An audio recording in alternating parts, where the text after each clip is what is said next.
விழி கொண்ட கோமதி அவளே ஆதிபராசக்தி.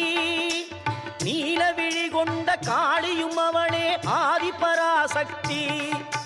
கோல விழி கொண்ட கோமதி அவளே ஆதிபராசக்தி.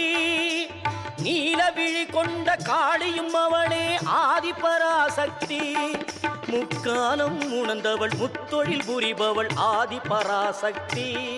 முக்காலம் உணர்ந்தவள் முத்தொழில் புரிபவள் ஆதிபராசக்தி. திரிசூலமும் தாங்கிடும் சுந்தரி அவளே ஆதிபராசக்தி. மேல்மருவத்தூர் ஆதிபராசக்தி மலர்பதம் பாடிடுவோம். காலம் எல்லாம் நம்மை காத்திட